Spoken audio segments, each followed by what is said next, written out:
Welcome, Dr. James, back at Sports Card Insights, an episode dedicated to Torsten Bauer's questions and comments. And you too can have an episode like this. Torsten's in Germany, and I've had some Zoom calls with him, but this one I just thought he sends me a thoughtful comment or question periodically, and I can't do a separate episode for each one. And I do promise to do another episode with Torsten as we get together over Zoom.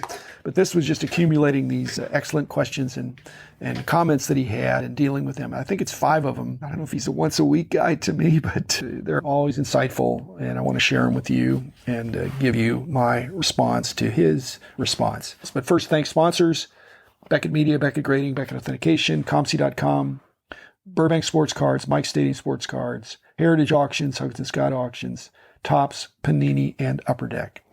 Okay. First question or comment from Torsten Bauer from Germany was about episode 679, Dueling Questions with Dustin Cooley 2.0. He brings up the sunk cost fallacy as he's in finance. He's a nuclear physicist, but he's doing finance. Again, very bright guy. And he says the sunk cost fallacy really comes up and rears its ugly head when you get into the bear market. When you have a declining market, then people paid more than what it's worth now, what they can get for it. And that's happened in the last couple of years. 2 years ago, even 1 year ago, some cards went for a lot more than they go for now. They go for a lot more than they went for 4 or 5 years ago. The trend is up overall. But over the last year or two, some things have got so far up they came down. And so people don't want to sell because selling means admitting they lost money. On the other hand, the question really isn't whether it went up or went down. It's, is it on the way to going up or going down? If it's going to bounce back, then hold on to it, regardless of what you paid. If it's going down, then sell before it goes down further, if that's the case. And not to be flippant, but it's too fresh sometimes. The sunk cost fallacy, when it's really fresh, if just last spring you bought some card for $10 and now it's worth $5. And you remember that, you have this feeling, it just sticks in your craw to do it. But time can be the healer of those wounds. So your sunk cost, at some point, whether it's in a few years, you may not be able to remember what you paid for it. Unfortunately, most hobbyists, including me, have uncanny memories of what they paid for the cards that they've acquired. And so if you can't forget, you just should do what's best for going forward. If you're trying to raise cash to buy something else that you really want, that you think is going to be desirable and going up, then something that's not going up, even if it has gone down, and think of it as a trade. Second one was Torsten commenting on the NBA trade deadline deals episode I did, episode 691. He liked that, and especially as it reflected the hobby. And his specialty was kind of the 90s, and many people are. And he mentions how the card companies were not just the trades and things like that, but what was going on court influenced how the card companies decided to put players into the sets. And again, this is mainly basketball, and insert sets by definition were a subset of the whole. If the card company had a bigger set, they're trying to get the starters, maybe not the full rosters, but in many cases the key players, and rosters are much smaller for basketball. So they could do that. But inserts, if you're going to have a 20 card insert set or a 10 card insert set, it's going to be according to a theme. And so you're going to pick, it's going to be the card companies, not the Players Association, not collectors. There's going to be a perception that the companies have. If we're going to do this insert set that's about rebounders, are we going to take the top 10 rebounders according to what? According to hobby popularity, according to last year's stats or career stats. So there's some subjectivity to it. And of course, Torsten, being this big Shaquille O'Neal guy, Shaq's going to be in a bunch of these insert thematic subsets. Again, the card companies, these inserts I think are cool because they're picking out the best players and the better players according to something. It could be assists, it could be defense, it could be something you're not thinking about that much. But if Shaq appears in it, Torsten's going to want to do it. And now he thinks that these insert cards, and those were the chase cards back in the day. Now the chase cards are less on some of these inserts, although there's some exceptions, but more on the lower numbered base cards that are so serially numbered. And again, that's obvious. If you've got a 1 of 10 or 150, presumably that's better than an insert card that has an uncertain number. Although, again, you don't know that in some cases. Over time, you figure out, hey, these inserts are the equivalent of a 1 in 50 or a 1 of 10. But thanks, Torsten. Third one was Torsten's comment on the ways to collect with Kevin O'Keefe. He really appreciates Kevin, one of his favorite guests. I didn't know, Torsten, you had favorite guests, but I try not to pick favorites, but I enjoy the time with Kevin, letting him talk about his 8 or 9 different ways to collect. One of the things we talked about in that is Kevin has albums, and so he has these 9-pocket pages, and putting together, not necessarily by the player, but trying to come up with interesting ways to show the 9 cards. And so it caused Torsten to think, yeah, Torsten mainly collects Shaq cards in the prime of his career, but some of the later cards or after that, without trying to be exhaustive, he liked Kevin's idea of I could get 9 different base cards from some of these later years and put them together in a 9-pocket sheet, and that could be part of my Shaq career retrospective. So again, I think Torsten applied his ingenuity to the idea from Kevin, and I hope there was some value there. So again, Kevin, thanks for some of your ideas there of any number of ways to collect. Number 4, Torsten commenting on episode 717,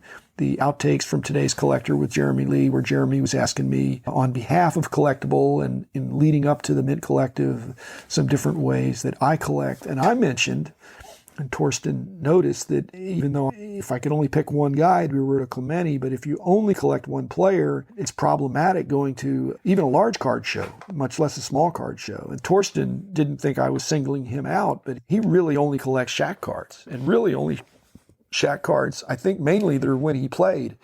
And there's a finite number of those. So it doesn't really pay to go to card shows if you're going to buy cards. He has pretty much everything that's going to be there, he thinks, and he's probably right about that. He's not going to open product. If he gets into a break, he won't even want to pick the Lakers. And when I've seen that some of these case breaks, when they allow you to pick by the player, the odds and the risk, reward, cost benefit for getting only one player it's generally one of the worst deals, I think, just as I did the math on that. So he can't really do that. And so what is he going to do? He's going to shop on the internet because he's thought through it. And that's just what he wants to do. He's not going to that many shows. He's not doing breaks, but I guess he's got alerts for when interesting Shaq stuff comes up. But to be fair, he's saying that it's not that if he had to do it over again, but he wouldn't advise another friend, unless if they said one player that was totally their favorite, they could do that, but he's not suggesting that for everybody. But that's not the only reason to go to a card show. I go to a card show because I like to look at cards I haven't seen. And so it's not just the fact that if I see something I like, but I'm not just looking for Roberto Clemente or even a short list of players or even just Dallas Mavericks or Cowboys or Rangers or anything like that. I just like to look at cards I haven't seen. I like to pull out interesting ones. And when it's the dollar box, I'm not going to break the bank. And I'm always going to come home with some interesting stuff. The other thing that comes up, Torsten, is you're doing, again, Germany, probably not the best place for card shows, but in America, there's a lot of people I know that go to card shows. Rich, I've learned some of this from Rich. In fact, the Random Acts of Kindness, that is not an acronym for Rich A. Klein, but Rich is a random kindness guy for sure. Very kind guy.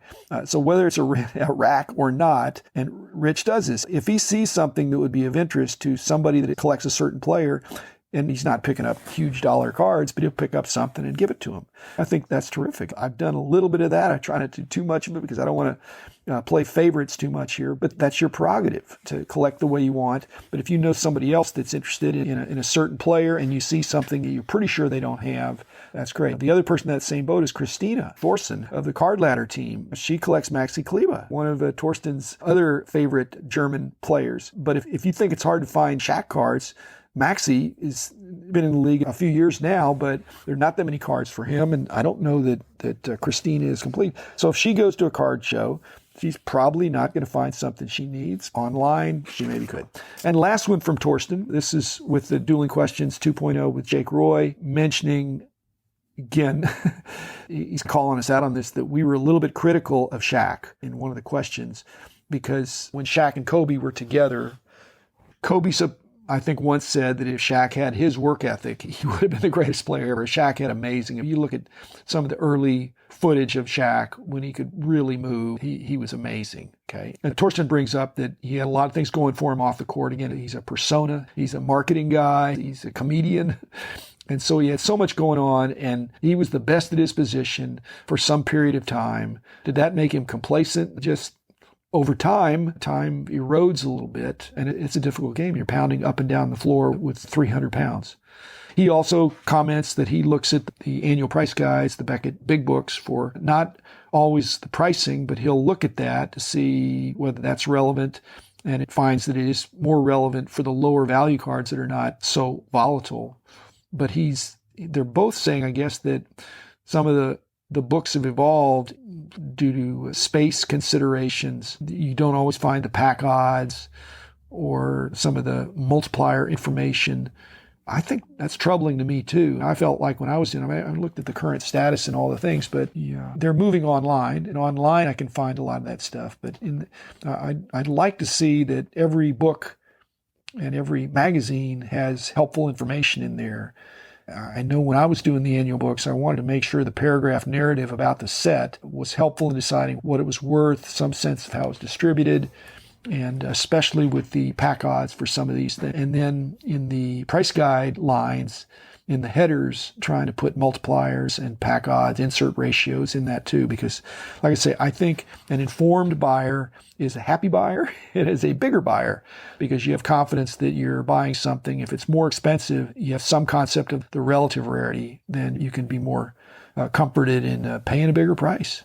And so I hope that the various Beckett delivery systems have as much of that as possible. I realize there's probably some pressure and constraints on the products that are on paper real estate, and you only have so much room to put the most. But to me, that's very important. In fact, in some sense, it's more important than the pricing. The pricing can change every so often, frequently, less frequently, but the pack odds ought to be what the pack odds are. The insert ratios are what they are. Final sports card insight is that many of the multipliers are the same multipliers that were the original multipliers, and those probably need to be evaluated. In many cases, the base cards are overvalued, and if you lower the value of the base cards, that doesn't necessarily lower the value of the parallel. It may be that the multiplier needs to be adjusted. Again, it ought to be reflective of what's selling, but just because a base card goes down doesn't mean the tougher parallel went down to the same degree. So that's it. Thanks, everybody. Keep your questions coming. Dr. James Beckett at gmail.com, and I'll be happy to consider your question. And again, enjoy the hobby. Greatest hobby of all time.